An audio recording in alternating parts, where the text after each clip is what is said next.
Hi అండి. ఎలా ఉన్నారు? అందరూ బాగున్నారా? నేను బాగున్నానండి. ఇప్పుడు శ్రీపాద వల్లభ చరిత్రలోని 39వ అధ్యాయం చదువుతానండి. నాగేంద్ర శాస్త్రితో సమాగమము. మేము కాలనాగు యొక్క మణిని స్వీకరించి ప్రయాణము సాగించుంటిమి. మాకు శ్రీ పీఠికాపురం ఎప్పుడు దర్శించేదమా అని తపన మెండుగా కొనసాగిన మేము కాలనాగుల స్వరూపము. మేము ఒక బ్రాహ్మణ ఇంటి ఆతిథ్యము స్వీకరించితిమి. ఆ బ్రాహ్మణుని పేరు నాగేంద్ర శాస్త్రి. అతడు మంత్రశాస్త్రము తెలిసినవాడు. వారి ఇంట ఎన్నో నాగుపాములు తిరుగుచుండెను, కానీ అవి ఎవరికి హాని చేయవు. నాగుపాములను వారు తమ కన్నబిడ్డల వల్లే చూచుకొందురు. అవి వారి దేహములపై యథేచ్ఛగా తిరుగుచుండును. దివ్య నాగుల మణి ఉండును. అనేక సంవత్సరములు అతడు నాగోపాసన చేసును.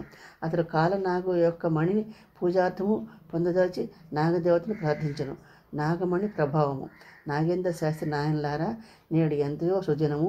నేను శ్రీపాదుల వారి 15వ సంవత్సరం బాలకుడిగా ఉన్నప్పుడు శ్రీ పీఠికాపురంకు పోయి తిని పాదగయ క్షేత్రము దర్శించి తిని స్వయంభూదత్తుని మెడలో కాలనాగు ఒక దానిని చూచి తిని దానిపై మడి ఉండెను. కాలమును శాసించడి నాగులకు కాలనాగుడు అని పేరు. వాటి ఖచ్చితముగా మణి ఉండును. ఆ మణి రాత్రిపూట దివ్య కాంతిని ప్రసరింపజేయుచుండును. వాటికి కుండలిని శక్తి ఉండును. అవి మహర్షుల వల్ల నిరంతరము యోగధ్యానమున ఉండుట కద్దు. మానవులకే కాకుండా నాగులు కూడా రకరకములైన స్థితులుండును. కాలనాగులు సాధారణంగా మనుషులకు కానరావు. కాలనాగుల ఫణము మీద ఉండు నాగమణి అంగారక గ్రహము నుండి వచ్చు అశుభ స్పందనలను నివారింపజే శక్తి ఉండును. ఆయా అశుభ స్పందనలు నాగమణి ఎందు లయమైపోయి దాని నుండి శుభప్రద స్పందనలు వెలువడుచుండును. ఆ మంగళమయ స్పందనలు మంగళగ్రహ పీడితులకు శుభములను ప్రసాదింపజేయగలుగును. జాతకంలో మంగళగ్రహము సరిగా లేని ఎడల జీవితంలో పోరాటకరమైన పరిస్థితులుండును. గృహమునందలి వారితో విరోధములు, బంధుమిత్రులతో విరోధము, రుణబాధ, కన్యలకు యుక్త వయసులో వివాహము కాకపోవటే కాక వృద్ధ కన్యలుగా మిగిలిపోయే స్థితి, వివాహమైనను సంతానం లేకపోవట, ఏ పని ప్రారంభించినను ఎంత సామర్థ్యమునను అక్కడకు రాకపోవట ఉన్నవి జరుగుచుండును. స్వయంభూదత్తును దర్శించిన అనంతరము నాలో కాలనాగు యొక్క మణిని సంపాదించి తెలవాలని ఆకాంక్ష తీవ్రమగసాగిన. ఆ మణిని నేను పొందిన ఎడల జీవితంలోని అన్ని స్థాయిలలో విశేషమైన అప్రోబుద్ధిని పొందగలిగేదను. ఆశ మిక్కుటమగసాగనని చెప్పాను. శ్రీపాదుల వారి పాదుక మహిమ. నాగదోష నివారణ నియమములు. నేను నరసింహవరమ గారి ఇంటి నుండి ప్రాంతము నుండి పోవచుంటుని. శ్రీపాద గురు సార్వభౌములు వారి ఇంట ప్రాంగణమున లేదా వినోదముగా చెట్లకు నీరు పోయిచున్నారు. శ్రీ నరసింహవరమ గారు చెట్లకు భోజనం చేయుచుండిరి. వారి ఇంటి ప్రాంగణమున ఔదంబర వృక్షం ఒకటి ఉండెను. ఆ ఔదంబర వృక్ష మూలమున నీరు బావుగా ఇంకుటకు నరసింహవరమ గారు భోజనం చేయుచుండిరి. ఇందులో వారి చేతులకు శ్రీపాదుల వారి పాద సాముద్రికములు కూడా తామ్ర పాదుకను లభ్యమాయను. ఆ పాదుకులను 14 బాలుని పాదములకు సంబంధించినంత పరిణామముతో ఉండెను. నాగేంద్ర శాస్త్రి ఇటు రమ్ము అని పిలుపు వినబడెను. నేను ఆశ్చర్యంతో వారి సన్నిధికి ఎగితిని. వర్మగారు ఆ పాదుకులను నారికేళ జలముతో కడిగిరి. అవి శ్రీపాదుల వారి పాద పద్మముల కడ నుంచబడినవి. పూజ చేసుకొనుటకు అవి తమకు ఇయ్యబడినని వర్మగారు తలచిరి. కానీ శ్రీపాదుల వారి సంకల్పం మరొక విధముగా ఉండెను. ఆ పాదుకులను శ్రీపాదుల వారు దయతో నాకొసంగిరి. వారు, నాగేంద్ర శాస్త్రి, నీవు నాగేంద్రుని పీఠము ఒకటి స్థాపించి ఈ పాదుకులను పూజ చేసుకొనుము. నీవు కాలనాగులు ధరించడి మణి ఒకటి కావాలని ఎంతకాలం నుండో కోరుకొనుచున్నావు. నీ ఎడల నేను ప్రసన్నుడనైతిని. కాలనాగులు నిరంతరము తమ దివ్య మణులచే ఏ స్వామిని పూజించదురో, ఆ దివ్య పాద పద్మములను ఆరాధించదురో ఆ మహాస్వామిని నేనే. ఆ దివ్య పాదుకులు నావే. నీవు వాటిని అర్చించుకొనుము. ఇది అధివ్యాధి పీడితులుగా జనులు నిన్ను సమీపింతురు. నీవు ఈ పాదుకులను అర్చించి వారికి తీర్థ ఇచ్చిన ఎడల అవి నివారించబడును. సమస్త విధముల నాగదోషములు హరించబడును. నాగదోషం సాంధింపజేయు సందర్భమున ఇయ్యబడు దక్షిణ యందు తన భార్య యొక్క కానీ భర్త యొక్క కానీ పుట్టింటి వారి యొక్క సొమ్ము కానీ కలిసి తీరవాలని నిబంధన తూచ తప్పకుండా పాటించవాలని తెలియజేసిరి. మగవాడు తన నాగదోష నివృత్తి కొరకు దక్షిణ ఇచ్చు సందర్భమున బావమరుది నుండి కానీ, మామగారి నుండి కానీ, అనగా భార్య పుట్టింటి వారి నుండి కానీ కొంత ధనమును స్వీకరించి దానితో కలిసి ఇయ్యవలెను. స్త్రీ తన నాగదోష నివృత్తి కొరకు దక్షిణ ఇచ్చు సందర్భమున తన భర్త గృహముకు సంబంధించిన వారి నుండి కొంత ధనమును స్వీకరించి దానితో కలిసి ఇవ్వవలెను. భార్యాభర్తలు ఉభయులు నాగదోష నివృత్తి కొరకు దానము చేయనడల ఉభయులు పుట్టింటి వారి సొమ్మును కలిపి ఇవ్వవలెను. భర్త తన స్వార్జితము నుండి, భార్య తన స్త్రీధనము నుండి లభించిన ద్రవ్యమును కలిపి ఇవ్వవలెను. ఒకవేళ కన్య తన నాగదోష పరిహారము కొరకు దానము చేయనడల తన తండ్రి యొక్క ద్రవ్యమును, అదేవిధంగా మేనమామ వరుసైన వారి నుండి కొంత ద్రవ్యమును కలిపి ఇవ్వవలెను. ఈ విధముగా చేసించే కానీ నాగదోష నివృత్తి పూర్తిగా నివారించబడదు. నాగదోష పరిహారార్థం ఎవరైనా సరే పుట్టింటి వారు సొమ్ము కలవనిదే పరిహారం పూర్తి కాదని నిబంధనను ఏర్పరిచితిని. నాయన నాగేంద్ర శాస్త్రి, నా యొక్క ఈ వచనములను తూచ తప్పకుండా పాటించుము. లోక కళ్యాణార్థము నీ యొక్క నాగశాస్త్ర వైవిధ్యం నీకు ఉపయోగపడును. కాలాంతరము శంకర భట్టు ధర్మగుప్తుల వారు నీ వద్దకు వచ్చెదరు. ఇదంతను నీవు ఆరాధించిన ఈ దివ్య పాదుకులను వారిని కొసంగి వారి నుండి కాలనాగు యొక్క మణిని దివ్యమణిని నీవు స్వీకరింపు. శరీర ధర్మములకు కాలముండును, మనసునకు కాలముండును, ప్రాణమునకు కాలముండును, ఆత్మ అనేది కాలాతీతముగా ఉండును. ఆయా గ్రహ నక్షత్రాదుల వరకు ఆయా కాలములుండును. వృద్ధి క్షయములు కాలాధీనముగా జరుగుచుండును. అనేక బ్రహ్మాండములు పుట్టి వృద్ధి నొంది కొంతకాలము స్థితి అందుండి తిరిగి విలయమును పొందుచుండును. ఇది అంతయును కాల మహిమయే. అటువంటి కాలస్వరూపము నా అధీనమై ఉన్నది. నన్ను ఆరాధించు వారికి కాలపురుషుడు సదా అనుకూలించుండును. ఓత ప్రేత పిశాచాది మహాశక్తులు కూడా దత్తారాధన చేయు వారిని ఏమీ చేయజాలవు. ఈ సృష్టి అందున్న ప్రాణులన్నిటికీ కంటేనూ కూడా నేను బలవంతుడను. నా నుండి బలము పొంది జీవరాశులు వృద్ధి పొందుచుండును. గర్వముచే మధోన్మత్తులైన ఎడల వారి యందున్న నా బలమును ఉపసంహరించదును. గర్వమును అహంకారమును అన్ని అనర్థ స్వరూపములు కారణభూతమై ఉండును. నన్ను ఆరాధించుచు సదా జ్ఞప్తి ఎందుంచుకున్న వారులు నిత్య సంతుష్టులై ఆనందముతో ఉందురు అని విశదపరిచిరి. శ్రీ మహాపురుషులు వర్మగారింటి నాకు భోజనం ఏర్పాటు చేసిరి. వర్మగారు అన్నదాన ప్రభువులు. దత్తప్రభునకు అన్నదానములను బహుప్రీతి. ఏ జీవి ఆకలితో ఉన్నను వారికి కొరతగా ఉండును. వారు సర్వభూత హితంకరులు. శ్రీ స్వాముల నుండి సెలవు గైకొని నేను వెడలిపోయి తిని మీరు చూచడి ఈ స్థలమున ఆశ్రమును కట్టుకుంటుని. నా వద్దకు వచ్చిన వారందరనుకుని వారికి తగిన వర్ణాశ్రమ ధర్మములను గూర్చి బోధించుండును. ఇంతలో నా భార్య మరణించెను. నేను చింతాక్రాంతుడనైతిని. ఒక మంగళవాని భార్య కాటిచే మరణించెను. నాకు తెలిసిన నాగవిద్య వలన ఆ పామును రప్పించి పాము విషమును తీయించేదిని. అయితే మంగళవాని భార్య తిరిగి ఆ శరీరంలో చెరుటకు ఇష్టపడట్లేదు. ఆమె ప్రాణమయ జగత్తునకు యథేచ్ఛగా వ్యవహరించుచు జనులను ఆవహించి వారు దుఃఖించినప్పుడు ఆనందించవాలని సంకల్పించెను. మంగళవాడు తన భార్యను బతికించవలసిన ప్రార్థించెను. అంతటా వానితో నేను ఇట్లాంటిని, చనిపోయిన నా భార్య ఆత్మను ఈ శరీరంలో ప్రవేశపెట్టదును, నీవు ఈవెన్ని తల్లిగా భావించవలను అంటిని. అతడు అట్లే అనెను. చనిపోయిన నా భార్య యొక్క ఆత్మ మంగళవాని భార్య శరీరంలో ప్రవేశపెట్టిన అనగా నా భార్య పునర్జీవితురాలైన. ఆ మంగళవాని భార్య మహాదుష్టురాలు, గయ్యాళి. అగుటిచే ఆమె శరీరం అందలి సమస్త నాడులకు దోషభూయిష్టములుగా ఉండెను. దోషభూయిష్టములైన శరీరము నందు ఉండుటకు నా భార్య కంపరముగా ఉండెను. ఆమెను శరీర బంటలుగా ఉండెను. తీవ్రమైన బాధతో ఉండెను. ఈ శరీరమును విడిచి వెళ్ళిపోయేదనని ఆమె పదే పదే కోరుకొనిచుండెను. నేనుండు గ్రామమునకు నాగేంద్ర శాస్త్రి అనే బ్రాహ్మణుడు ఒక మంగళవాణి భార్యను బతికించి ఆమెతో అక్రమ సంబంధం కలిగి ఉండి మంగళవానికి చాలా అన్యాయం చేయుచున్నాడని ఇది చుట్టుపక్కల ఉండు బ్రాహ్మణ్యమునకు తెలిసి నన్ను కులబహిష్యం చేయవలనని మంత్రతంత్రములచే లభించడి సొమ్ముతో 35 భాగం మంగళవానికి నష్టపరిహారముగా ఇచ్చి 25 భాగం మాత్రమే శాస్త్రి గారికి ఇవ్వాలని మంగళ కులము చెందిన కుల పెద్దలు తీర్పు చెప్పిరి.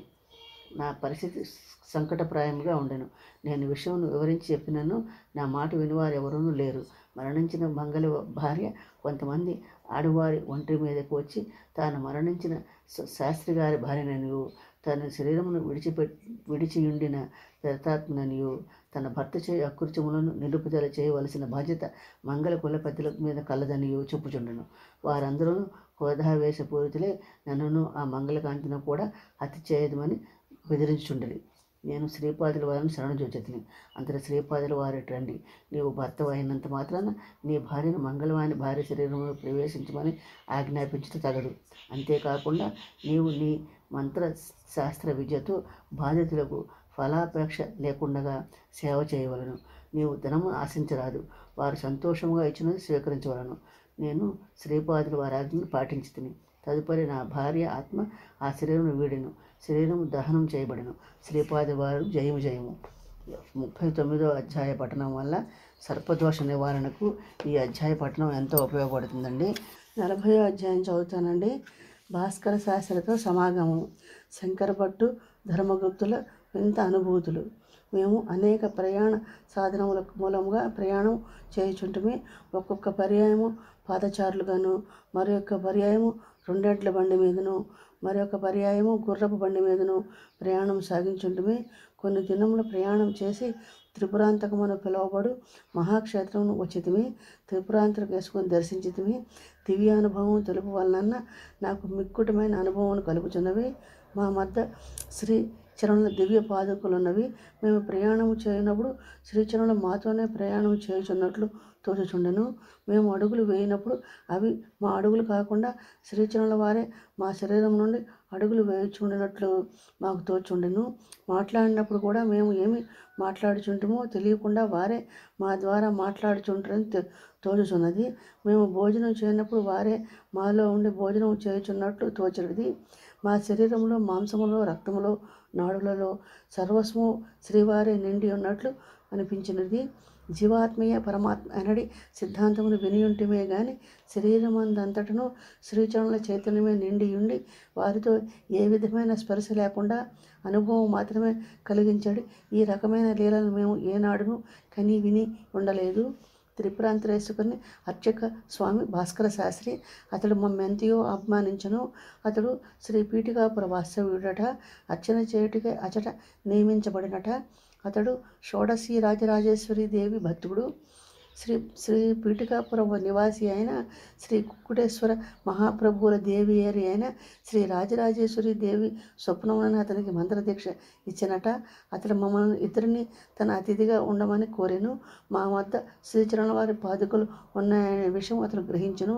ఆ పాదుకలను మేము అతని పూజామందిరం ఉంచితిమి. ఆ పాదుకల నుండి దివ్యమైన కంఠస్వరముతో ఇట్లు వెలువడెను. నాయనలారా, మీరు ఎంతయో ధన్యులు.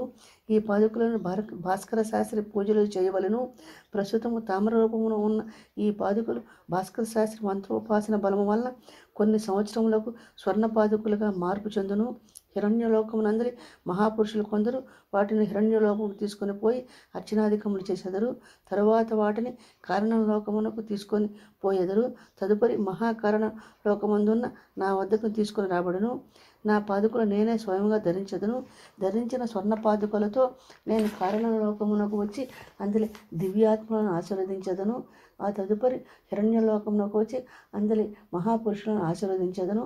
అప్పుడు నా పాదుకలకు తేజోమయ సిద్ధి కలుగును.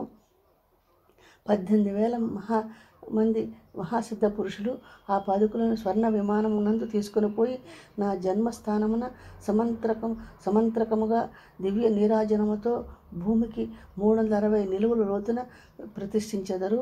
అచట స్వర్ణమయ దేహకాంతిని కలిగిన దివ్య నాగులు నిత్యము ఆ స్వర్ణ పాదుకులను అర్చించెదరు.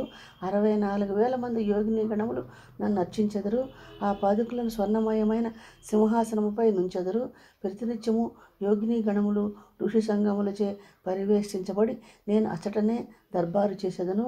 ఈ భూమిని అంటిపెట్టుకుని ఉండి మరి యొక్క కొలతలతో అదృశ్య అగోచర పరిస్థితులలో స్వర్ణ పీఠికాపురమునది ఉండును.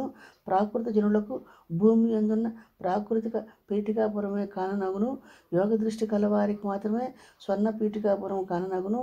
నా స్వర్ణ పాదుకులు ప్రతిష్ఠించబడు ప్రదేశమునకు ప్రాకృత ప్రదేశోపరిభాగమున నా పాదుకులను పీఠికాపురం ప్రతిష్ఠించబడును. అందుచేత మీరందరూ ఆనందముతో ఉండు. భవిష్యత్తులో చిత్ర విచిత్రములు ఎన్నో జరుగును.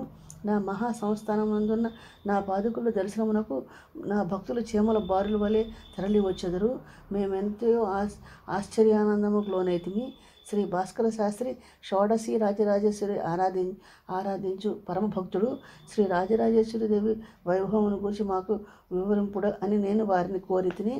శ్రీ రాజరాజేశ్వరి దేవి వివేకమునకు ప్రతీక. అంతట వారు, నాయనలారా, శ్రీ రాజరాజేశ్వరి చైతన్యము ఆలోచించే మన మనస్సునకు, మన ఇచ్చకు పైన ఉన్న విశాలమైన సీమలో ఆసీనురాలై ఉంటుంది. ఆమె చేయి శుద్ధి కార్యక్రమం అనగా మనం ఆలోచించే మనసు సాధారణంగా మేధాశక్తిగా మారిపోవచుండును. ఆ మనసు ఆ విధముగా కాకుండా వివేకముగా మారుటకు ఆ మహాతల్లి మనకు సహకరించును. మనకు ఉన్న ఇచ్చ సంకుచిత పరిధులను విడనాడి ఆ చక్కటి విస్తృతిని కలిగినట్లు ఆమె అనుగ్రహించును. సాధారణంగా శక్తి వివేకము ఒకచోట కలిసి ఉండవు. కానీ రాజరాజేశ్వరి దేవి అనుగ్రహం కలిగినడల శక్తి వివేకము మనలో కలిసి ఉండును. దివ్య చైతన్యముతో అనేక అనంతములుండును. వాటికి మన మనసు తెరుచుకున్నట్లు ఆమె చేయను. విశ్వంలో విశాల భావములు వృద్ధి చెందుటకు ఆమె మనకు సహకరించును. అత్యద్భుతమైన దివ్య జ్ఞానము కలిగించుకోవాలన్నను, శాశ్వతమైన దివ్య మాతృ శక్తులు మనలోని విశ్వంలోనూ ఆవిర్భవించవాలనన్నను, స్థిర ప్రశాంతితో మహత్తర కార్యములను సాధించవలనన్నను ఆమె అనుగ్రహము అత్యంత ఆవశ్యకము. రాజరాజేశ్వరిదేవి అనంతమైన వివేకమునకు ప్రతీక. ఆమె తెలుసుకొన వలనని సంకల్పించిన ఆమెకు తెలియని ఏది ఉండదు. సర్వ విషయములను, సర్వజీవులను, వారి స్వభావములను, వాటిని కదిలించే శక్తులను, ఈ ప్రపంచం యొక్క ధర్మమును, దానికి సంబంధించిన యోగ్యమైన సమయమును ఆమె అనుగ్రహించగలదు. ఆమెకు పక్షపాత బుద్ధి ఎంత మాత్రమూ లేదు. ఆమె ఎవరి పట్ల అభిమానమును కానీ ద్వేషమును కానీ ఉండదు. సాధనా బలము వలన భవిష్యత్ దర్శనమునకు సంపాదించుకున్న వారిని ఆమె విశ్వాసపాత్రులుగా పరిగణించి తన అంతరంగికులుగా స్వీకరించును. శ్రీ రాజరాజేశ్వరి శక్తిని పెంపొందించుకున్న సాధకులు తమ వివేక బలముతో విరోధ శక్తులను నిర్మూలించుకోగలుగుతారు. ఆమె వారికి ఎటువంటి ఫలితాన్ని ఇవ్వాలో అటువంటి ఫలితాన్ని ఇస్తుంది. ఆమె విశ్వంలో దేనితోనూ అనుబంధం పెట్టుకోకుండా, అంటే అసంగత్వాన్ని కలిగి ఉంటుంది. ఆమె ప్రతి వారితోనూ వారి ప్రకృతిని బట్టి, అవసరాన్ని బట్టి, సామర్థ్యాన్ని బట్టి వ్యవహరించగలుగుతుంది. రాజరాజేశ్వరి దేవి తన ఇచ్చను ఎవరి మీదను బలవంతంగా విధించదు. పరిణామానికి సమ్మతించిన వారికి తగినట్టుగా ముందుకు నడిపిస్తుంది. అజ్ఞానులను వారి అజ్ఞాన మార్గంలోనే పోనిస్తుంది. అటువంటి వారు పెంచి పోషించుకుంటున్న స్వతంత్రాన్ని ఆమె మన్నిస్తుంది. వారు బాగుపడిన చెడిపోయినా ఆమె పట్టించుకోదు. ఆమె కరుణ అంతులేనిది, తరిగిపోనిది. ఆమె దృష్టిలో అందరూ తమ బిడ్డలే. అసురులను, రాక్షసులను, పిశాచులను సైతము ఆమె తన బిడ్డలుగా పరిగణిస్తుంది. మానవుల దయలాగా ఆమె దయ గుడ్డిది కాదు. ఆమెకి ఎంత దయ ఉన్నా వివేకం మాత్రము కోల్పోదు. పరమాత్మ ఆజ్ఞాపించిన మార్గం నుండి ఆమె ఏమాత్రము వైదొలగదు.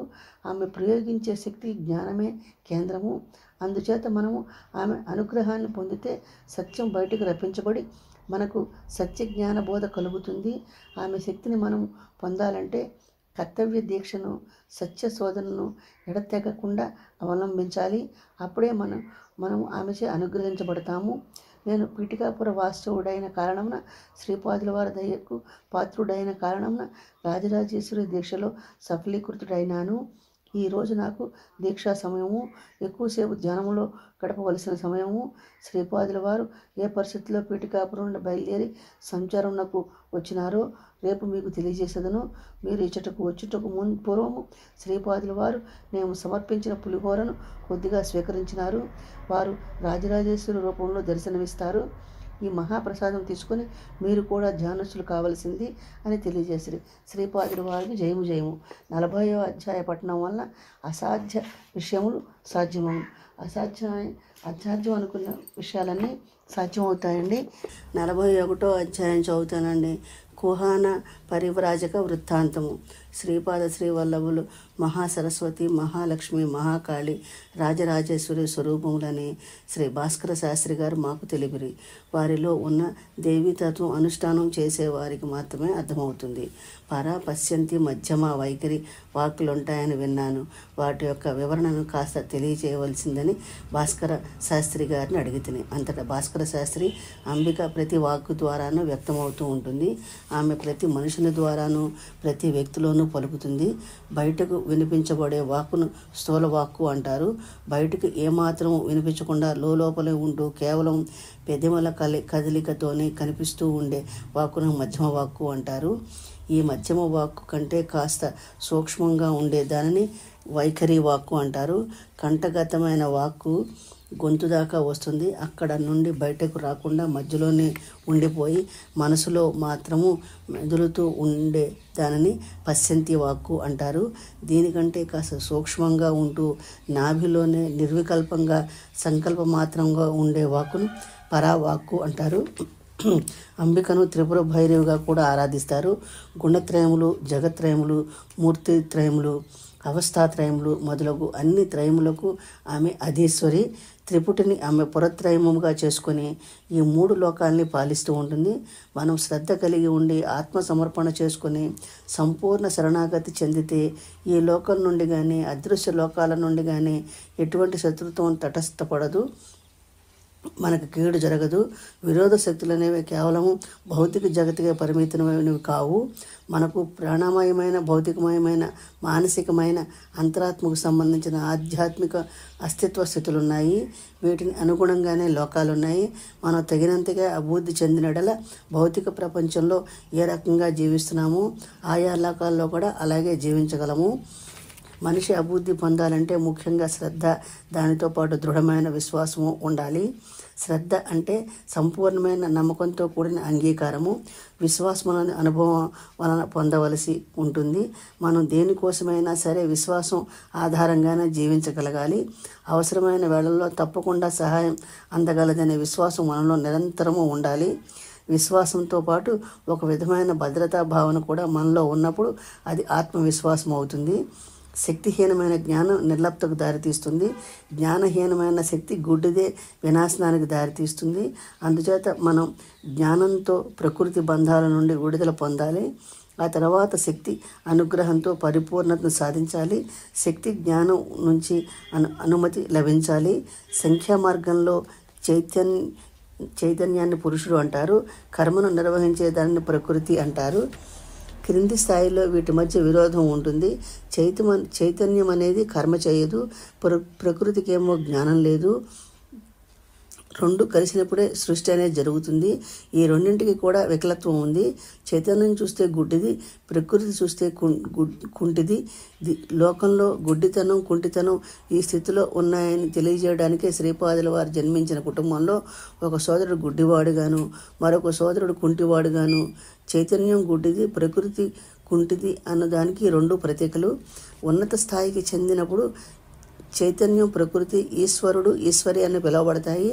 అప్పుడు ఆ రెండింటికి విరోధం ఉండదు. శ్రీపాదుల వారు దానికి తగిన యోగ సమయం, యోగకాలం వచ్చాయి అని అనుకున్నప్పుడు తన సోదరులు కుంటితనాన్ని, గుడ్డితనాన్ని పూర్తిగా రూపుమాపుతారు. లోకంలోని ఈ గుడ్డితనాన్ని, కుంటితనాన్ని రూపుమాపే బృహత్తర కార్యక్రమానికి సూచనగానే వారు ఈ పని చేసిరి. అతీతమైన స్థాయిలో ఉన్నప్పుడు అవి అనగా చైతన్యం, ప్రకృతులు బ్రహ్మ, మాయ అని పిలువబడతాయి. తమ 16వ సంవత్సరమైన ఇల్లు వదిలి సంసారాన్ని త్యజించి విరాగి సంచారంలోకి వెళ్ళడంలోని అంతర్యం తాను స్వయంగా బ్రహ్మమని, అదేవిధంగా తానే మాయనని తెలియజేయడం. అపరిమితుడు, అనంత గుణములు కలిగిన బ్రహ్మస్వరూపమునకు పరిమితిని కలిగించే శక్తి మాయ. తాను పీఠికాపురంలో జన్మించడం కేవలం తాను అపరిమిత బ్రహ్మస్వరూపమైనప్పటికీ మాయాశక్తికి లోబడి పరిమితులతో వ్యవహరించనని సూచించడం. 16 సంవత్సరములు దాటిన తదుపరి తాను మాయకు బందీని కానని, తాను అపరిమిత బ్రహ్మస్వరూపుడని స్పష్టంగా తెలియజేయటం. భక్త జనోద్ధరణకై అవతరించిన పరతత్వమే తనని తెలియజేయటం. కింది స్థాయిలో ప్రకృతి చాలా బలంగా కనిపిస్తుంది. దీనికి ప్రతీకగా అనగా కింది స్థాయిలో ప్రకృతి చాలా బలమైంది సుమి అని తెలియచేయడం కొరకే శ్రీవారి చరిత్రలోని పీఠికాపురంలో జరిగిన వాద వివాదాలు, పరిస్థితులు సృష్టించే కొన్ని రకములైన బాధలు కనిపిస్తాయి. ఆ తరువాత మధ్యస్థాయిలో పురుషుడు, ప్రకృతి ఇద్దరూ సమానులే. ఈ స్థితిలోనే కొంతమంది అవిశ్వాసులు, ఇబ్బంది కలిగించే వాళ్ళు ఉన్నారు. అదేవిధంగా రకరకాల అనుభవాలు పొంది విశ్వాసం పొంది అవతారమని గుర్తించిన వాళ్ళు ఉన్నారు. శ్రీ పీఠికాపురాన్ని విడిచి వెళ్ళే స్థాయి ఉన్నత స్థాయి.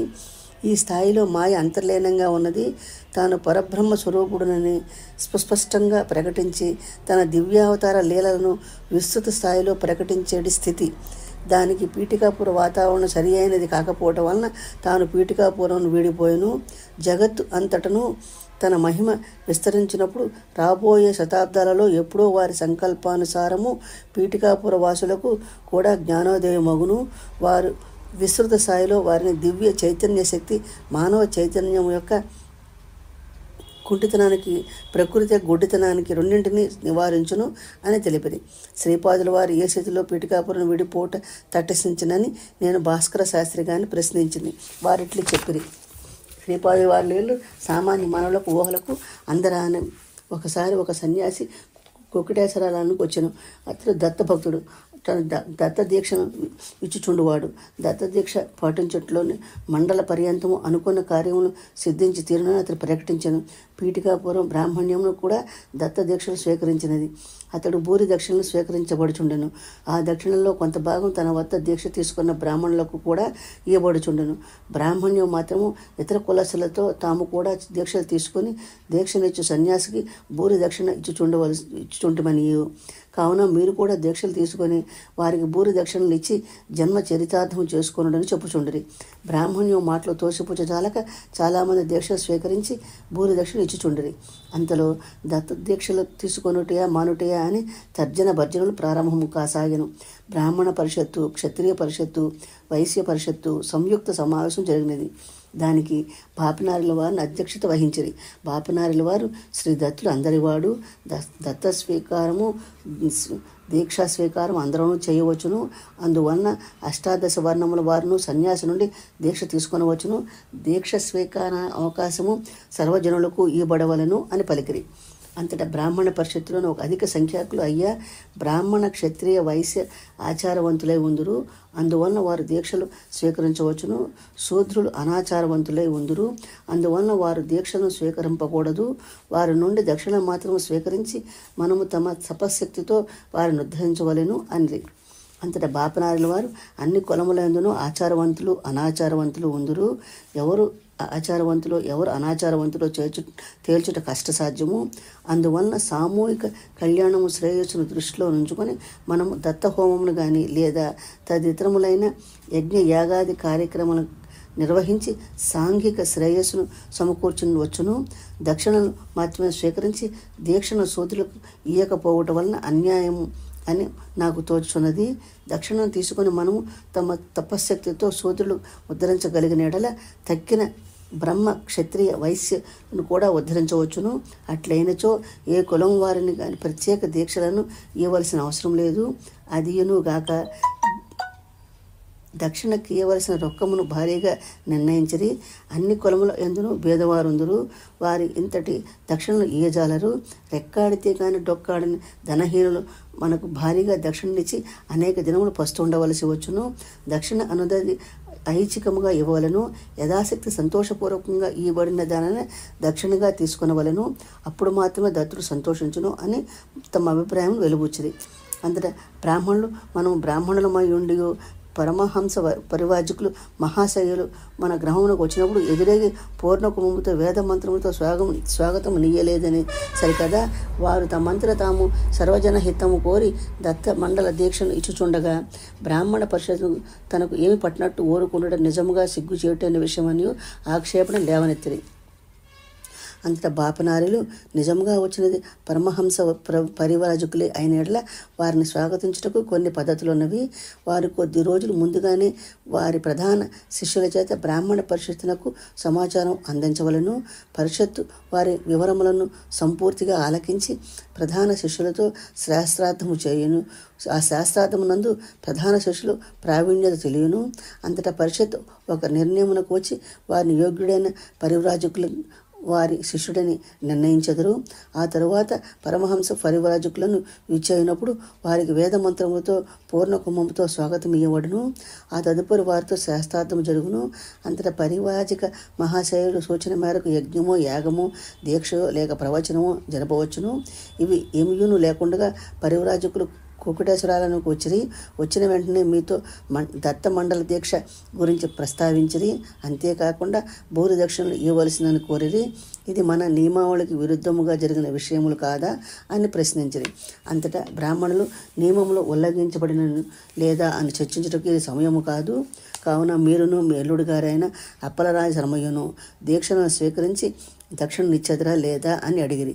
అంతటా బాపనారిలో మేమిద్దరము సామూహిక శ్రేయస్సు కోసము దీక్షలు చేపట్టువారమే కానీ వ్యక్తిగత శ్రేయస్సు కొరకు దీక్షను చేపట్టువారము కాదు. దీక్షను చేపట్టుట లేదు కనుక మేము దక్షిణ ఇయ్యలేము. బ్రాహ్మణులు ఎవరైనా దీక్షను చేపట్టదలిచిన దక్షిణ నిచ్చుటకు సంసిద్ధులైనడల వారి ఇష్టానుసారంగా చేయవచ్చును. బ్రాహ్మణ పరిషత్తు అనున్నది సామూహిక సమస్యలను ప్రయోజనం కలిగించే విషయములను గురించి ఆలోచించనే కానీ మీ యొక్క వ్యక్తిగత దీక్షలు వ్యక్తిగత సమస్యలు పరిష్కారముల గురించి ఆలోచింపజాలదు అని తేల్చి చెప్పిరి. శ్రేష్ఠి గారును వర్మగారును కూడా మండల దీక్షను తీసుకున్నట్టు నిరాకరించింది. అయితే బ్రాహ్మణులకు క్షత్రియులకు వైశ్యులకు దత్త మండల దీక్షను తీసుకున్నట్టుకు కానీ మానుటకు కానీ వారికే స్వేచ్ఛ ఇవ్వబడినది. శ్రీపాదులచే దత్త దీక్ష ఇవ్వబడుట. శ్రీపాదుల వారి ఎడల భక్తి శ్రద్ధలు కలిగిన పంట కాపులు కొందరుండిరి. వారిలో వెంకయ్య అనువాడు శ్రేష్ఠుడు. శ్రీపాదుల వారు వెంకయ్య గృహమునకు ప్రోయరి. తాను దత్త దీక్ష నిచ్చెదననియు ఎవరైనా దీక్షలు పొందలేకపోవచ్చున్నామని నిరాశించవలసిన అవసరం లేదనియో ప్రకటించను. అంతేకాకుండా యథాశక్తి దక్షిణ నెయ్యవచ్చుననియో ప్రకటించను. మండల దీక్ష తన విషయమును అనవసరమనియో ఏకరాత్రి దీక్ష చాలుననియో ప్రకటించను. పూర్తిగా అహోరాత్రములు అనగా ఒక రోజు శ్రీపాదుల వారు వెంకయ్య ఇంటినే ఉండిరి. శ్రీపాదుల వారు అష్టాదశముల వర్ణముల వారికి దీక్షనిచ్చను. ఆ దీక్షల్లో తీసుకొనుట్లో కొందరు బ్రాహ్మణులు క్షత్రియులు వైశ్యులు కూడా ఉండిరి. శ్రీపాదుల వారు తానే దత్తుడని ప్రకటించుట. శ్రీపాదుల వారు బాహాటముగా తాను దత్తుడనేనని బయటకు వచ్చిరి. ఈ రోజునని ఆ రోజు దత్తప్రభునకు అత్యంత ప్రీతిపాత్రమైన గురువారం కూడా అయి ఉండను. తాను దీక్షనిచ్చిన వారందరికీ తన మంగళమయ ఆశీర్వాదములిచ్చి వారి చేత భజన చేయించి తానే దత్తుడిననియో తన విస్తృత కార్యక్రమం తన కొరకు వేచి ఉన్నదనియో తను స్మరించినంతనే తన ప్రసన్నుడనే తన భక్తుల కోరికలు తీర్చదననియో ప్రకటించును. ఆ తదుపరి అనగా శుక్రవారం రోజున ఉషకాలమున శ్రీపాదుల వారు నరసింహవర్మ గారింటికి పోయాను. అచ్చట శ్రీపాదుల వారికి మంగళ స్నానం చేయబడిను. కేవలము ఒక అరటి పండును మాత్రమే వారు స్వీకరించింది. దానిని నరసింహవర్మ గారి ఇంటనున్న గోమాతకి ఇచ్చిరి. తదుపరి వెంకటప్ప శ్రేష్ఠి గారింటికి వచ్చిరి. అచ్చట వారికి మంగళ స్నానం చేయబడిను. శ్రీపాదుల వారు వారి ఇంటి నుండి వెన్న, పాలు, మజ్జిగ, మేగడ స్వీకరించిరి. తన భక్తులు తనను పిలుచున్నారనియో పీఠికాపును విడిచిపెట్టి వెళ్ళు సమయం ఆసన్నమైనదనియో తెలిపిరి. ఆ తదుపరి వారు తమ తాతగారైన బాపనారిలారింటికి వచ్చిరి. అచ్చట కూడా మంగళ స్నానం చేసిరి. తాను సాక్షాత్ దత్తుడనియో శ్రీపాద శ్రీవల్లభ రూపమును కేవలం మాయా స్వరూపమనియో బాధా సర్పదశులు అధివ్యాధి పీడితులు తన వేదనతో పిలుచున్నారనియో తన స్పష్టంగా దత్తుడనని ప్రకటించి తన దివ్య లీల ద్వారా లోకం ఉద్ధరించే కార్యక్రమం ప్రారంభించవలసిన ఉన్నదనియో వారు తెలిపిరి. తదుపరి తమ నిజగృహమునకు విచ్చేసిరి. తల్లిదండ్రులు శ్రీపాదుల వారి వివాహ విషయం ప్రస్తావించగా వారు మాత, నేను ఇదివరకే చాలాసార్లు తాతగారికి, శ్రేష్ఠి తాతగారికి, వర్మ తాతగారికి అనఘాలక్ష్మి సమేతుడైన దర్శనమిచ్చితిని. ఆ దివ్య దంపతులు కేళి విలాసములతో శ్రేష్ఠి గారి చెరలోను వర్మగారి చెరలోను మామిడి తోపులోను తిరుగుచున్నట్లు చాలామంది చూచిరి. ఇదిగో నా యొక్క అనఘాలక్ష్మి సమేత అనఘా స్వరూపము, నా యొక్క దివ్య భవ్య మంగళమయ స్వరూపమును వీక్షింపుడు. వివాహ ప్రస్తావన వచ్చినడలా నేను గృహమును విడిచిపోయేదినని అవధూత రూపమున వచ్చినప్పుడు చెప్పి ఉంటిని అని సవినయంగా మనవి చేసిరి. ఆ మంగళమయ స్వరూప దర్శనం ఇచ్చిన తరువాత తమ అన్నరిద్దరిని స్పృశించిరి. శ్రీపాదుల వారి అమృత దృష్టి వలన తమ సోదరుల యొక్క అంగవైకల్యం హరించబడినది. సుమతి మహారాణియో అప్పలరాజు శర్మయో నిశ్చేష్టులై ఉండిరి. ఇవి ఏమి మాట్లాడుటకు వారికి నోటి మాట రాకుండాను. ఇంతలో అమ్మమ్మ గారైన రాజమాంబ, తాతగారైన బాపనారిల వారును, వెంకటప్ప శ్రేష్ఠియును, వారి ధర్మపత్ని వెంకట సుబ్బమాంబయ్యను, నరసింహవర్మ గారును, వారి ధర్మపత్ని అమ్మాజామ్మ గారును అతడికి విచ్చేసిరి. అందరితోడు కులాసముగా నవ్వుతూ వినాదంతో మాట్లాడిరి. అంతటా సుమతి మహారాణి, నాయన అన్ని బాకీలు తీర్చిపోవచ్చున్నానంటును కానీ వెంకటప్ప శ్రేష్ఠి గారికి కానీ పాలబాకీ, వాస్తవాది వారి పాలబాకీ, మల్లాది వారి పాలబాకీ నీవు తీర్చలేవు అనను. శ్రీపాదుల వారు అంతర్ధానమగుట. అంతటా శ్రీపాదుల వారు తమ తల్లిని ఉద్దేశించి, అమ్మ, నీవు అన్న మాట నేను కాదనటలేదు. ఈ 3 వంశముల వారును నన్ను మరొక ఉండినంత కాలము నేను వారిని మరొక ఉండదును. నన్ను మరిచిపోయినను వారికి నేను గుర్తు చేసేదను. హింసించి అయినను వారి చేత సేవ చేయించుకొని ఫలితం ఇచ్చేదను. నీ పుట్టింటి వారింట ప్రతి తరమునందును ఎవరో ఒకరి ఇంటికి వచ్చి భోజనం చేసి వెళ్ళదను. అయితే దక్షిణం తీసుకొనను. నీ పుట్టింటి వారు నన్ను వాత్సల్య దృష్టితో తమ మేనల్లుడుగా భావించదని నాకు తెలియను. నేను కూడా ఈ మానవీయ సంబంధమును మన్నించుచు బుద్ధిమంతుడనే మేనల్లుడుగానే ప్రవర్తించదును. ఇంతకంటే నీ పుట్టింటి వారికి ఏమి కావాలేను అనియు తన తండ్రిని ఉద్దేశించి, మన గండికోట వారి వంశమునందు వేదము చాలా కాలం వరకు నిలిచి ఉండును. నా అన్నలిద్దరూ మంచి పేద పండితులయ్యదురు. గండికోట వారు నన్ను మరవనంత వరకు నేను వారిని మరువను. శ్రీధర శర్మ ఒకానొక జన్మమున సమర్థ రామదాస్ అనడి మహాపురుషునిగా జననమంది ఛత్రపతి శివాజీ అనడి పేరున జన్మకు వచ్చి నరసింహవరము గురుత్వం వహించును. ఈ విధంగా మన పౌరోహిత్య బంధము స్పష్టీకరణము గావించబడుచున్నది. రాజశర్మ శ్రీధర నామమున జన్మించి మహాయోగి అగును. శ్రీధరుని శిష్య పరంపరలోనే పీఠికాపురం నా పేరిట మహా సంస్థానం ఏర్పడును. శ్రీ వెంకటప్పయ్య శ్రేష్ఠి గారితో మనకున్న రుణానుబంధం స్థిరీకరించబడును. అంతేకాకుండా తదుపరి వాస్తవాయ వారు రాగలరు అని అభయమిచ్చిరి. సావిత్రి పన్నం పట్టించబడెను. శ్రీపాదుల వారికి వేదమన్న ప్రాణం. వేదపట్నం జరుగుతుండగా అందరూ చూచుచుండగానే అంతర్హితులేరి శ్రీపాద వారిలో జయము జయము. 41వ అధ్యాయ పఠనం వల్ల ఇతరులు చేయు మోసముల నుండి, కుట్రల నుండి తప్పించుకున్నట్టుకు ఈ అధ్యాయ పఠనం ఎంతో ఉపయోగపడుతుందండి. 42వ అధ్యాయం చదువుతానండి.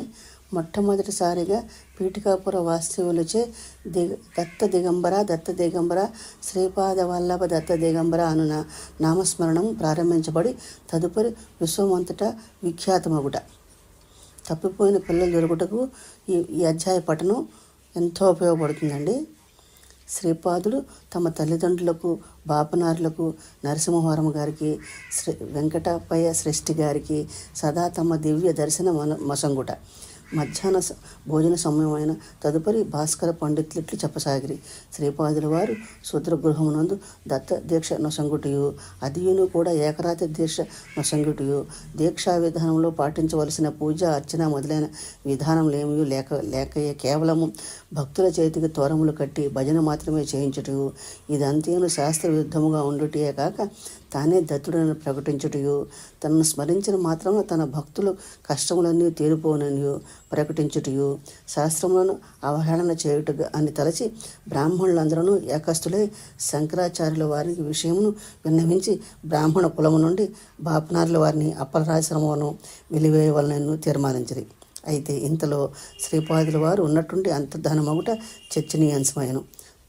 శంకరాచార్యుల వారి అనుమతి లేనిదే ఎవరికి ఆధ్యాత్మిక విషయములందు బిరుదావళి ప్రకటించబడదు. అటువంటి సందర్భమున 16 సంవత్సరాలు నిండని బాలుని సాక్షాత్తు దత్తప్రభు యొక్క అవతారమని నిర్ణయించుట దైవద్రోహమగునని తలపోసిరి. అందుచేత కొంతమంది బ్రాహ్మణులు లోపల కపటము కలిగి ఉండి పైకి సానుభూతిని ప్రకటించు నిమిత్తము బాపనారుల ఇంటికి వచ్చిరి. ఇంటిలోని వారెవరూ శ్రీపాదుల వారు అంతర్హితులై కారణమున విషాదగ్రస్తులై లేరు. పైపెచ్చు బాపనారులు దత్తుడు ఇక విజృంభించినాడనియు, ఆ మహాప్రభు శ్రీవల్లభ రూపం మన ఇంట తిరిగాడినాడు, మాకు దివ్యానందం నొసగినాడు, మా కన్నులు కప్పిన మాయాపురలను తొలగించినాడు, ఈనాడు మా కన్ను సన్నలలో మెలుగుచున్నాడు, తన దివ్య దర్శనమునకు మునుపటి కంటెను ఎక్కువ మార్లు మా అంతర్దృష్టికి వసంగినాడు, మేము ఎంతయో ధన్యులము అని పలికిరి. వచ్చిన బ్రాహ్మణులు బెత్తరపోయిరి. అచ్చటి నుండి లోపల కల్మష భావములతో పైకి మాత్రము సానుభూతిని ప్రకటించు వాక్యములను పలుకు నిమిత్తము శ్రీపాదుల వారి గృహమునకు పోయిరి. సుమతి మహారాణియు అప్పలరాశరమయు అన్నలను చెన్నెలను మహదానందముతో నుండిరి. అప్పుడు శర్మగారు శ్రీపాదుల వారి గురించి మాకు ఇంతకు పూర్వం ఎన్నో బెంగలుండేటివి, ఇప్పుడు మా మనసు తేలికపడినవి, మేము స్మరణ చేసిన మాత్రమే మా మనోనేత్రములకు అగుపడుచున్నాడు, మేము కోరినదే తడవుగా మాతో స్థూల దేహంతో సంభాషించుచున్నాడు, సాక్షాత్తు దత్తప్రభునకు జనకుల మోగుట వలన మా జన్మలు ధన్యమైనవి, మాకు నిరతిశయ ఆనందము కలిగుచున్నది అని. అక్కడ ఉన్న పరిస్థితులు బ్రాహ్మణులు ఊహించని దానికంటే భిన్నముగా ఉన్నవి.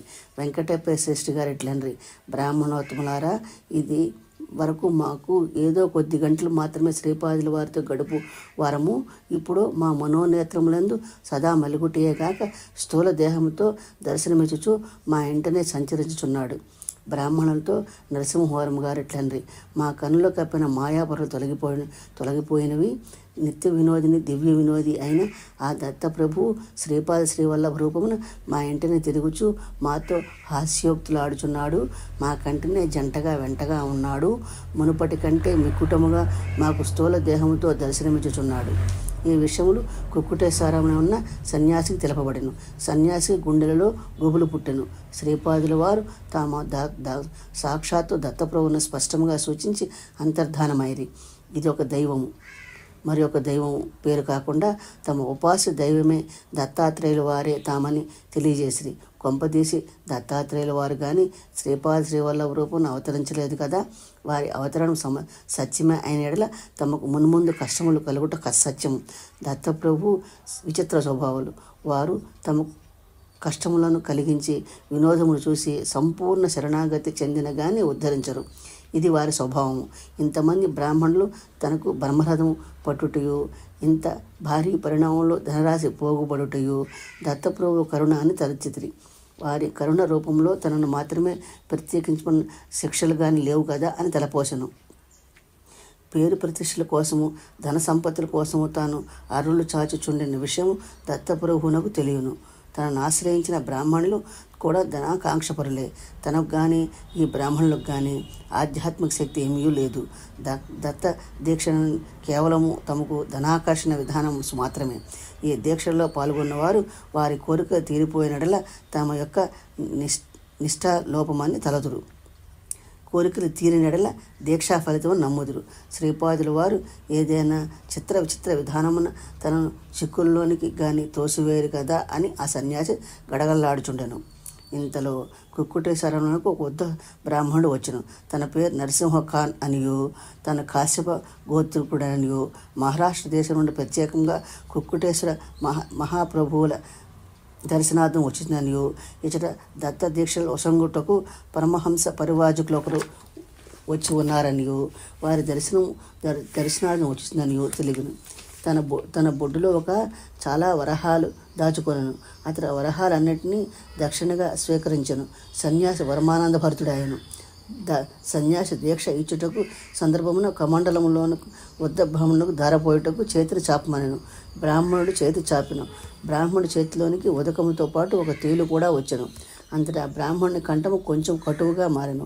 నా చేతిలోనే ఉదకమును పోసేదివి, నన్నే తాగమంటివి, ఏమి ఆశ్చర్యము! నీవు అనేక వర్షముల నుండి సంపాదించుకున్న తపఫలమును నాకు ధారపోసేదివి. నేను ఆ ధరను పీఠికాపురమునకే దత్తము చేయుచున్నాను. సన్యాసి బిత్తరపోయాను. క్షణములో ఆ సన్యాసి అదృశ్యుడాయను. ఇంతలో ఎవరో బ్రాహ్మణుడు తనకు తేలు కుట్టిననియు గట్టిగా అరిచెను. ఆ బ్రాహ్మణుడు కూడా దీక్ష తీసుకున్న వారిలో ఒకడు. అతనికి తేలు మంత్రం వేయబడెను, తగ్గలేదు. రకరకమైన మంత్రములు జపించబడెను, కానీ ఏమీ గుణము కనిపించలేదు. కుక్కుటేశ్వరునికి అభిషేకం చేయబడెను. స్వయంభూదతునికి విశేష పరిమాణంలో హారతి కర్పూరం వెలిగించబడెను. ఆ బ్రాహ్మణుడు స్పృహతపి పడిపోయాను, కానీ అతడి నోటి వెంట నొరగలు వచ్చుచుండెను. కరిచినది తేలు కాదు, పాము అని నిర్ధారించబడినది. కమండలోదకంలో నుండి మహారాష్ట్ర వద్ద బ్రాహ్మణు చేతిలో తేలు పొడుటను కొంతమంది గమనించిరి. అందుచేత అదే తేలు ఈ బ్రాహ్మణుని కుట్టి ఉండనని కొందరు అనిరి. పీఠికాపురంలో ఏ క్షణం ఏ రకమైన వదంతులు పుట్టునో వ్యాపించునో, ఆ వదంతుల మూలమున ఎవరు ఏ రకమైన చిక్కుల్లో పడుదురో దేవునికి మాత్రమే ఎరుక. కుక్కుటేశ్వరునికి అభిషేకం చేయించినను, స్వయంభూదతునికి హారతి కర్పూరం వెలిగించినను కూడా ఆ బ్రాహ్మణులకు తేలు బాధ నివారణ కాకపోవటయు ప్రధాన కారణము. దత్త దీక్ష వసంగిన సన్యాసి అని కొందరు అనుమానించసాగిరి. ఆ మహారాష్ట్ర వద్ద బ్రాహ్మణుడు సమర్పించిన పరహాల స్థలంలో బొగ్గులుండెను. ఒకవేళ శ్రీపాద శ్రీవల్లభుల వారు తనను శిక్షించు నిమిత్తంలో ఈ రకముగా రాలేదు కదా అని ఆ సన్యాసి గుండెలు దడదలలాడెను. బ్రాహ్మణుని నోటి వెంట నొరగలు అమితముగా వచ్చుచ్చే అది పాము కాటాన్ని తీర్మానించింది. మంత్రతంత్రములను గూర్చి కొండ కోణంలో తిరిగడి కోయిలకు చెంచులకు మాత్రమే తెలిసిన విద్య ఒకటి కలదనియో, ఆ విద్యను ఆ సన్యాసి ఈ బ్రాహ్మణులకు మీద ప్రయోగించిననియో, ఆ విద్య ప్రకారం మొదట తేలు రూపంలో ఒకానొక దయ్యము నీళ్ల నుండి బయటపడిననియు, ఆ తేలు కుట్టిన తర్వాత ఆ దయ్యం పాముగా మారిపోయిననియు, అది పాముగా మారిన క్షణమున తేలు కుట్టిన వ్యక్తికి నొరగలు వచ్చిననియు, ఆ పాము కొద్దిసేపటి దయ్యముగా మారిపోవుననియు, అది దయ్యముగా మారిన తక్షణమే ఈ తేలు కుట్టిన వ్యక్తి పిచ్చిగంతులు వేయననియు, తదుపరి కొంతసేపటికి ఆ దయ్యము తనను ప్రయోగించిన వ్యక్తి ఇచ్చిన అనుసరించి పరుల ఎండల్లో జొరబడి ధనమును అపహరించి తెచ్చి తనను ప్రయోగించిన వ్యక్తి చేతిలో పోయిననియు ఒక రకమైన విచిత్ర ప్రచారం ఊపందుకొనెను. ఇది వదంతులు పుట్టినిల్లైన పీఠికాపురమని పాపము ఆ సన్యాసికి తెలియదు. నొరగలు కక్కుతున్న ఆ బ్రాహ్మణుడు కొంతసేపటికి లేచెను. తన కడుపులో ఒకానొక విధమైన బాధ కలుగుడిసే అతడు కుప్పిగంతులు వేయుచుండెను. కొంత సమయం అగుసరికి అది దెయ్యంగా మారిపోననియు, అందుచేత ప్రతి వారి తమ ఇంట ముందు విధిగా ఓ దయ్యమా రేపురా అని వ్రాసిన ఎడల ఆ వ్రాత ప్రకారం ఆ దయ్యం రేపు వచ్చిననియు, తిరిగి రేపు వచ్చినను అదే వ్రాత ఉండటం వలన వచ్చి పోవచ్చుండననియు, ఇంటి లోపలికి దయ్యం వచ్చినడలా ధనం అపహరించబడి తీసుకొని పోవుననియు, అందుచేత జాగ్రత్తగా ఉండవలననియు వదంతులు వ్యాపించను. ఇంతవరకు సన్యాసిని బలపరిచిన బ్రాహ్మణులందరూ ఆ సన్యాసిని విడనాడి తమ ఇంటికి వెళ్ళిపోయిరి.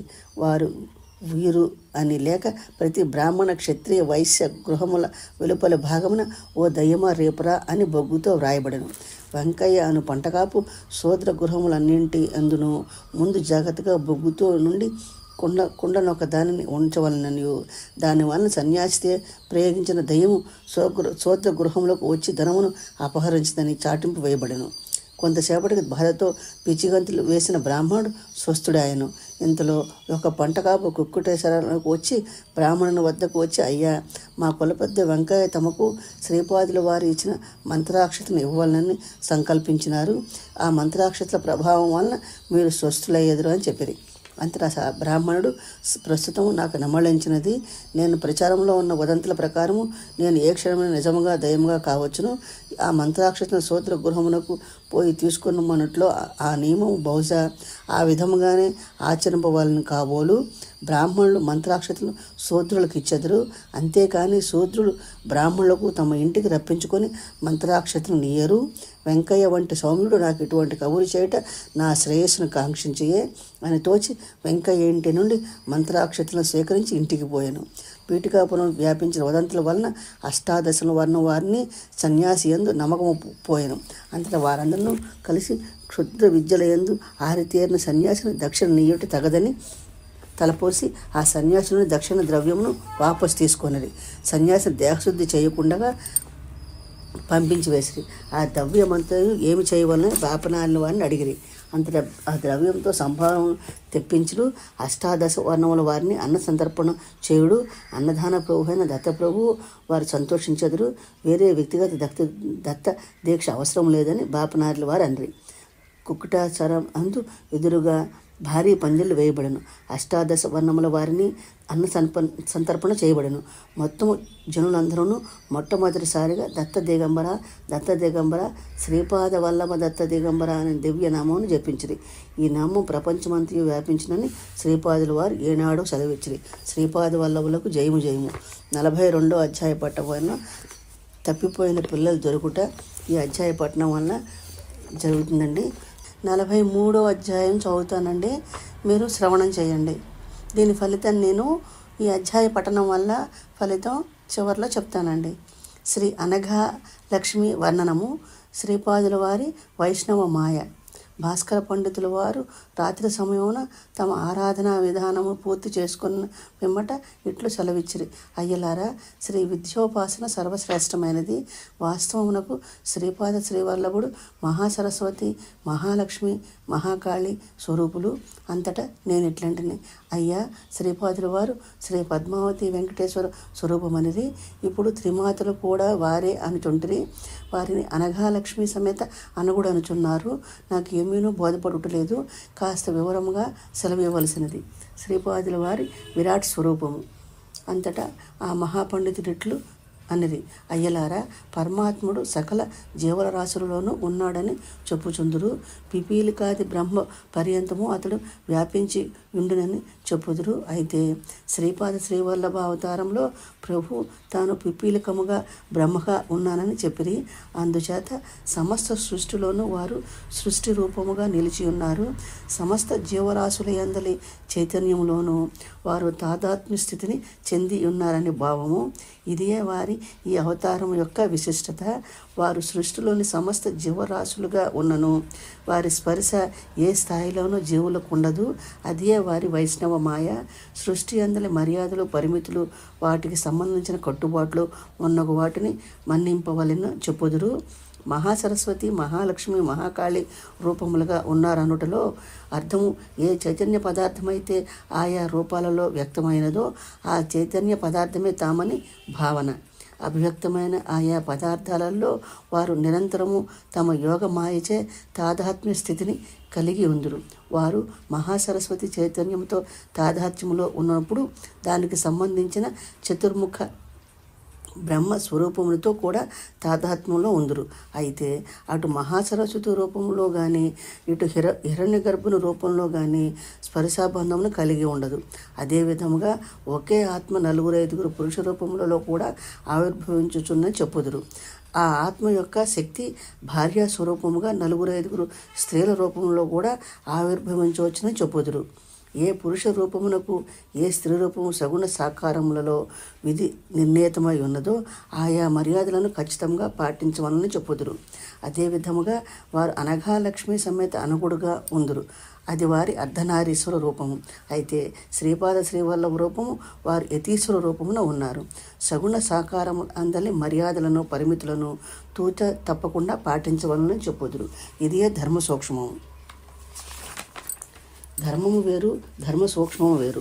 దివ్యానుగ్రహము విశేషముగా వర్షించుటకు వారి సృష్టి రూపమున ఉన్నారు. సృష్టిలో తాదాత్మ్య స్థితి ఎందున్నారు కనుక మానవుల వికాసము త్వరితగతిని జరుగుటకు దాని తాత్పర్యము. తాము జప ధ్యానాదులందును తపస్సులందును ఉండుదురు. ఆ తప్పో ఫలమును వారేమీ ఉంచుకొనరు. అది సృష్టికంతటికి దారాదత్తము చేయబడును. భక్తులను అధివ్యాధుల నుండి రక్షించుటకు తమ తపోఫలమును ధారపోసి కర్మబంధ విముక్తులను చేయుదురు.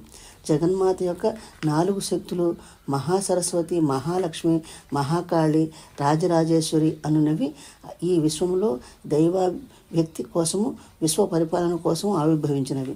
అంబికకు 3 స్థాయిలు కలవు. 1 అతీతమైన స్థాయి, 2 విశ్వస్థాయి, 3 వ్యక్త స్థాయి. అసలు సృష్టి జరగకముందు పరాశక్తి అతీత స్థాయిలో ఉంటుంది. పరమాత్మలో ఉన్న అనంతమైన సత్యాలను ఆమె తనలోనికి ఆకర్షించి తన చైతన్యంలో ప్రవేశించిన తరువాత ప్రపంచ సృష్టిగా జన్మిస్తుంది. సృష్టించడం కాదు ఆమె పని, పూర్తి కాదు. జీవులు అందరినీ సృష్టించి తనలో వహించి వారిలో ప్రవేశించి వారిని బలపరుస్తుంది. ఇది ఆమె విశ్వస్థాయి, అనఘాలక్ష్మి స్వరూపము.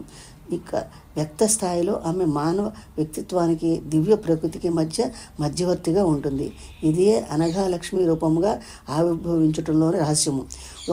తన మూలతత్వము నుండి కొన్ని అంశాలను ఆవిర్భింపచేస్తుంది. ఈ అంశాలు నిర్వహించవలసిన పని పూర్తి అయినప్పుడు వాటిని తిరిగి తనలో మూలతత్వంలోనికి ఆకర్షిస్తుంది. అనఘుని యొక్క సంకల్పం లేనిదే అనఘాలక్ష్మి ఒక్క చిన్న పని కూడా చేయదు. తన ప్రభు యొక్క సంకల్పము ఆమె నెరవేరుస్తుంది. శ్రీపాద శ్రీవల్లభ రూపంలో తల్లియును తండ్రియును కూడా తానే గనుక విశేషంగా అనుగ్రహం ఉంటుంది. అనఘాలక్ష్మికి ముఖ్యంగా 3 భూమికలు ఉన్నాయి. పరార్థ గోళమునకు చెందిన సచ్చిదానంద భూమిక. ఇక్కడ అనంతమైన స్థితి, అనంతమైన శక్తి, అనంతమైన దివ్యానందములలో నిండిన లోకాలు ఉంటాయి. ఈ భూమికలో నుండే ఈ జీవుల వర్ణించుటకు వీలు కానంతటి సంపూర్ణతతో ఏ రకమైన మార్పులు లేని ఏకత్వంలో జీవిస్తూ ఉంటుంది. ఈ సచ్చిదానంద భూమికకు క్రింది స్థాయిలో పరిపూర్ణమైన దివ్య చైతన్య స్థితికి చెందిన లోకాలున్నాయి. వీటిలో అనఘాలక్ష్మి దివ్య చైతన్య మహాశక్తిగా ఉంటుంది. ఈ ప్రపంచాన్ని వేదాల్లో మహాశ్లోకమని వర్ణించారు. ఈ లోకంలోని కర్మలకు వైఫల్యం ఉండదు. ప్రతి ప్రక్రియలోనూ ఇచ్చా జ్ఞాన శక్తులు ప్రయత్నం లేకుండానే పరిపూర్ణతను పొందుతాయి. అక్కడ అనుభవాల్ని సంపూర్ణమైన ఆనంద సముద్రాలు, వెలుగులు, తరంగాలు, అసత్యం, బాధ, దుఃఖం అనేవి అక్కడ ప్రవేశించనే లేవు. ప్రతి రూపము, ప్రతి కదలిక, ప్రతి అనుభవము ఆనంద ప్రపూర్ణమై ఉంటుంది. దీనికి క్రిందిగా అజ్ఞాన భూమిక ఉన్నది. మన లోకంలో అజ్ఞానం ఉంటుంది. ఇక్కడ మనస్సు, శరీరాలతో ఇక్కడ లోకాలు కూడా ఉన్నాయి. ఇక్కడ అనుభవాలన్నీ అపరిపూర్ణతకి, పరిమితికి, వైఫల్యానికి లోబడి ఉన్నాయి. రాజరాజేశ్వరి మహిమ. రాజరాజేశ్వరి చైతన్యం మాతృమూర్తికి అనంతమైన కరుణ ఉంటుంది. అందరినీ ఆమె తన బిడ్డలుగానే భావిస్తుంది. ప్రాణమయ, మనోమయ భూమికలలో అంధకార పక్షానికి చెందిన వారు అసురులు. వీరికి ఆత్మ నిగ్రహం, తపస్సు, తెలివి ఉంటాయి. వారు అహంకారపూరితులు. క్రింద ఉన్న ప్రాణమయ భూమికలోనున్న అంధకార పక్షానికి చెందిన వారిని రాక్షసులు అంటారు. వారికి ప్రచండమైన తీవ్ర భావాలు, ప్రభావాలు ఉంటాయి. ఇంకా కిందనున్న నిమ్మన ప్రాణమయ భూమికలో ఇతర విధాలైన జీవులుంటారు. వారిని పిశాచాలు, ప్రథములు అంటారు. అసురమాయ ఏ వేషాన్నైనా వేయగలదు.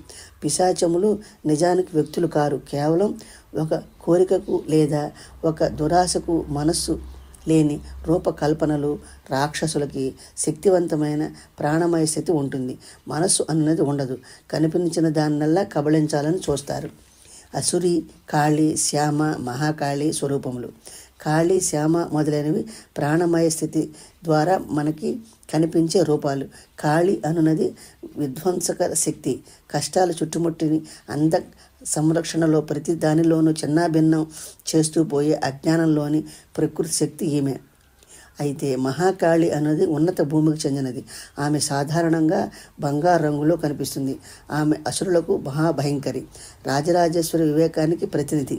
అయితే మహాకాళి బలానికి, శక్తికి ప్రతినిధి. ఆ మహాతలితో తల మునకన అయ్యేంతటి తీవ్రత సాధించటానికి కావలసిన బ్రహ్మాండమైన భావ తీవ్రత, ప్రతి పరిమితిని, ప్రతి అవరోధాన్ని చిన్నాభిన్నం చేయడానికి దూసుకు వచ్చే దివ్య హింస ఉంటాయి. కాళీ శక్తిలో ఉన్నది ప్రచండ వేగంతో దైవం మీదనే మనం పాదం మోపే వరకు ఊరుకోదు. సంఘర్షణ, వినాశనాలతో ఆమె ఆగిపోదు. అయితే మహాకాళి వేరు. శక్తికి మించిన ఆటంకాలు ఎదిరినప్పుడు, మన ప్రగతిని నిరోధించే శక్తులు విజృంభించినప్పుడు సాధకుడు తనలోనికి మహాకాళి శక్తిని తప్పకుండా ఆహ్వానించాలి. సాధకుల స్థాయిలో మహాకాళి, మహాలక్ష్మి, మహాసరస్వతి స్వరూపము. మహాలక్ష్మిలో సౌందర్య శోభ ఉంటుంది. వివేకము, శక్తి, సంపూర్ణత్వాన్ని పొందాలంటే సౌందర్యం ఉండాలి. అంటే ఇది లేకపోతే మనం ఎంత పరిపూర్ణతను సాధించాలనుకున్నా దానికి పరిపూర్ణత్వం రాదు. అంటే ఒకానొక స్థాయిలో ఒక రకమైన సమతౌల్య స్థితి ఏర్పడుతూ ఉంటుంది. దానిని ఆ స్థాయిలో పరిపూర్ణత అనుకుంటాము. అయితే అంతకంటే మరి కొంచెం ఉన్నత స్థాయికి పోయినప్పుడు అక్కడ మళ్ళీ మనకి నూతన శక్తులు, నూతన పరిస్థితులు ఏర్పడతాయి. వాటికి అనుగుణంగా సరికొత్తదైన సమతౌల్య స్థితి ఏర్పడుతుంది. ఆ స్థాయిలో అది పరిపూర్ణత ఏర్పడుతుంది. అందుచేత పరిపూర్ణతకు మహాలక్ష్మి ప్రతీక. వివేకంలో పరిపూర్ణత వచ్చి బలంలో పరిపూర్ణత రాకపోతే పూర్ణ సిద్ధి అనిపించుకోదు. అందుచేత మనం పరిపూర్ణతలో వివేకం, బలం, సౌందర్యం, పరిపూర్ణత అనేవి 4 వాటికి చెందిన సరి అయిన పాళ్ళలో ఉంటాయి. మనిషికి తెలియరానంతటి నిగూఢమైన రహస్యం ఏమిటంటే దివ్య సామరస్యతల సౌందర్యం.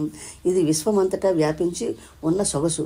మహాలక్ష్మి అనుగ్రహం వల్ల మాత్రమే అనంత వైవిధ్యం కలిగిన ఈ సృష్టిలో ఇన్ని వస్తువులు, శక్తులు, జీవరాశులు కలుసుకుంటాయి. అన్నీ ఏకమవుతాయి. ఏకత్వ స్థితి వల్ల ఆనందం కలుగుతుంది. రకరకాల వస్తువులు, శక్తులు, జీవులు అను వాటిని తమ లయలుగా, రూపాలుగా మహాలక్ష్మి మలుచుకుంటుంది. మహాలక్ష్మి పరమ ప్రేమ ఆనందాలకు అధిదేవత. అయితే లక్ష్మి అనేది భౌతిక వస్తు సంచయానికి మాత్రమే ప్రతీక. మహాలక్ష్మి అనేది భౌతిక వస్తు సంచయం.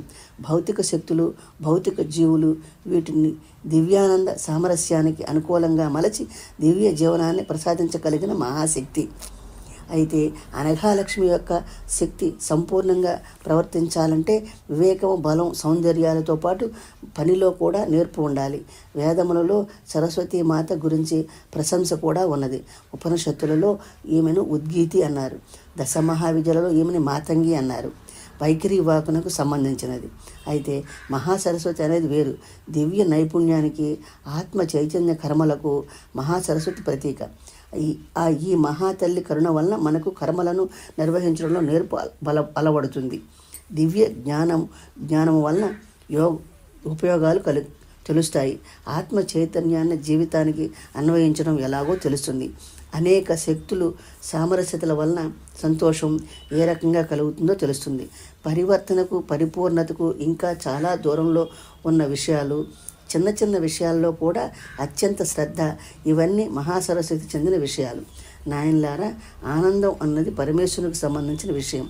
అయితే పారవస్యం అన్నది యోగికి కలిగే అనుభవం. అసలు కోరికలే లేనివాడికి కలిగేది హర్షం. సమస్తమైన జీవులకు సుఖం అన్నది అందుబాటులో ఉన్నది. అయితే దానితో పాటు దుఃఖం కూడా అనివార్యంగా ఉంటుంది.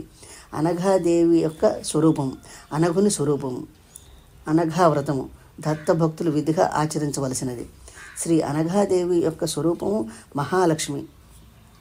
ఆమెలో రాజరాజ లక్షణాలు, మహాలక్ష్మి, మహాకాళి, మహాసరస్వతి లక్షణాలు నిండుగా ఉన్నాయి. శ్రీ అనఘుని యొక్క రూపం విష్ణువు. ఆయనలో పరమేశ్వరుని లక్షణాలు, త్రిమూర్తుల లక్షణాలు నిండుగా ఉన్నాయి. కావున శ్రీ అనఘాదేవి సమేత అనఘుని ఆరాధించటం సర్వ శ్రేయోదాయకము. అనఘాష్టమి వ్రతము దత్తభక్తులు విధిగా ఆచరించవలసిన వ్రతము. ఈ వ్రతం ఆచరించటం వలన సర్వశుభములు వీలు కలుగును. శ్రీపాదుని వైశిష్ట్యము, దత్తారాధనలోని గొప్పతనము. నాయనలారా, శ్రీ అనఘాదేవి సమేత అనగుడైన శ్రీపాద శ్రీవల్లభ రూపంలో భూమిలో అవతరించి ఉన్నాడు. జీవరాశుల భౌతిక, మానసిక, ఆత్మిక చైతన్యములకు చాలా సన్నిహితుడై ఉన్నాడు. అతడు స్మృతిగామి అనగా పిలిచిన వెంటనే పలికిడి స్వభావము గలవాడు. తన భక్తులు అశ్రితల కష్ట నష్టములను రూపుమాపి ఇహపర సుఖములు నీయగల సర్వసమర్థుడు. దశమహావిద్యలను ఆరాధించటం వలన కలుగు ఫలములను శ్రీపాద శ్రీవల్లభ రూపమును అవతరించిన దత్తుని ఆరాధించటం వలన వెంటనే కలుగును. వివిధ దేవతలను ఆరాధించడం వల్ల తప్పకుండా శుభఫలములు కలుగుచుండును. అయితే దత్తారాధన వలన ఆయా దేవతలిచ్చడి శుభఫలములు శీఘ్రముగా ఫలించును. దత్తుడు సర్వదేవతా స్వరూపుడును, చతుర్యుగ అవతారమును, అవతార సమాప్తి లేని మహావతారమైన కారణమున ఇది సులభ సాధ్యమైనది. శ్రీపాద చరితామృత మహిమ. నాయనలారా, శంకరభట్టు, నీవు రచించిన శ్రీపాద శ్రీవల్లభ చరితామృతము మహా పవిత్ర గ్రంథము. మహాయోగులు, మహాపురుషులు కూడా అధ్యయనం చేసేదరు. వారు దానిని సంధ్యాభాషకు సంబంధించిన వ్యాకరణ సహాయమున అర్థము చేసుకొందురు. వారు పొందు యోగ విభూతులు బహు చిత్రములుగా ఉండును. భౌతిక స్థాయిలోని మనుజులు దీనిని పారాయణ చేసిన ఎడల ఇహపర సుఖములను, శుభములను పొందుదురు. ఇది అక్షర సత్య గ్రంథము కనుక దీనిలోని ప్రతి అక్షరమునందును యోగశక్తి నిండి ఉండును. ప్రతి అక్షరమును బీజాక్షర శక్తి కలిగి ఉండును. ఈ పవిత్ర గ్రంథమును ఏ భాషలో చదివిననో భక్తి శ్రద్ధలు కలిగిన ఎడల ఒకే రకమైన ఫలితమును ఇచ్చును. ఇది ఆ ప్రభువు యొక్క అక్షర స్వరూపము. శ్రీపాద వల్లభులకు జయము జయము. 43వ అధ్యాయ పఠనం వల్ల అష్టవేద ఐశ్వర్యములు పొందుటకు ఈ అధ్యాయ పఠనం ఎంతో ఉపయోగపడుతుందండి. నేను శ్రీపాద వల్లభ చరిత్రని 108 సార్లు సప్తాహ పారాయణ చేశానండి. నాకు శ్రీపాద వల్లభుడు అనుజ్ఞతోటే ఆయన ఆజ్ఞతోటే నేను ఈ చరిత్రని డివోషన్ ఛానల్లోకి వచ్చి ఈ చరిత్రని అధ్యాయాన్ని మీకు పారాయణ చేసి వినిపిస్తున్నానండి. ఆ ప్రభు దయవల్లే నేను పారాయణ చేయగలుగుతున్నానండి. మీరు కూడా విని నా శ్రవణం చేసి మీరు ఇదే ఫలితాన్ని పొందండి. చదివినా విన్నా ఒకటే ఫలితం ఉంటుందండి. నా ఛానల్ కూడా మీరు సపోర్ట్ చేసి సబ్స్క్రైబ్ చేస్తారని ఆశిస్తున్నానండి. మళ్ళీ నా కుకింగ్ ఛానల్ కూడా ఉందండి. దాన్ని డిస్క్రిప్షన్ బాక్స్లో లింక్ ఇస్తానండి. దాన్ని కూడా మీరు సపోర్ట్ చేసి సబ్స్క్రైబ్ చేసి లైక్ చేయండి, షేర్ చేయండి.